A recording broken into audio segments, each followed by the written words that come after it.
সিংহৰ পপুলেশ্যন যেনেকৈ সকলোৱে গম পায় যে এবিধ ভালনেৰেবল স্পেচিছৰ কেটেগৰীত পৰে একৰ্ডিং টু আইউচিএন ক্লাছিফিকেশ্যন। কিন্তু আমাৰ কাৰণে খুবেই ভাল খবৰ, ৰিচেণ্টলি অসমৰ ষ্টেট জুত কেশৰী নামৰ লায়নেছজনীয়ে দিলে 2টা কাপ। আৰু বহুত বছৰৰ পিছত এই পাৰ্টিকুলাৰ আমাৰ পপুলেশ্যন বৃদ্ধিত এটা ডাঙৰ ষ্টেপ। মই ইয়াতে সকলোকে কৈ দিছোঁ যে লায়ন ডে আমি চেলিব্ৰেট কৰোঁ। কিছুদিনৰ আগত আমি লায়ন ডে চেলিব্ৰেট কৰিলোঁ। এইবাৰ লায়ন ডেৰ থিম হয় কমিউনিটি লেড কনজাৰ্ভেশ্যন।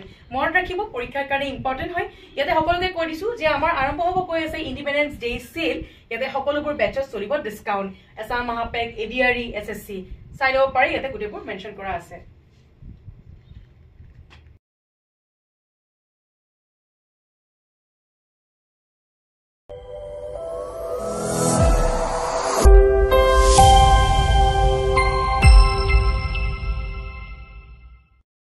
সিংহৰ পপুলেশ্যন যেনেকৈ সকলোৱে গম পায় যে এবিধ ভালনেৰেবল স্পেচিছৰ কেটেগৰীত পৰে একৰ্ডিং টু আইউচিএন ক্লাছিফিকেশ্যন। কিন্তু আমাৰ কাৰণে খুবেই ভাল খবৰ, ৰিচেণ্টলি অসমৰ ষ্টেট জুত কেশৰী নামৰ লায়নেছজনীয়ে দিলে 2টা কাপ। আৰু বহুত বছৰৰ পিছত এই পাৰ্টিকুলাৰ আমাৰ পপুলেশ্যন বৃদ্ধিত এটা ডাঙৰ ষ্টেপ। মই ইয়াতে সকলোকে কৈ দিছোঁ যে লায়ন ডে আমি চেলিব্ৰেট কৰোঁ। কিছুদিনৰ আগত আমি লায়ন ডে চেলিব্ৰেট কৰিলোঁ। এইবাৰ লায়ন ডেৰ থিম হয় কমিউনিটি লেড কনজাৰ্ভেশ্যন। মনত ৰাখিব, পৰীক্ষাৰ কাৰণে ইম্পৰ্টেণ্ট হয়। ইয়াতে সকলোকে কৈ দিছোঁ যে আমাৰ আৰম্ভ হ'ব কৈ আছে ইণ্ডিপেণ্ডেন্স ডে চেল। ইয়াতে সকলোবোৰ বেচত চলিব ডিছকাউণ্ট।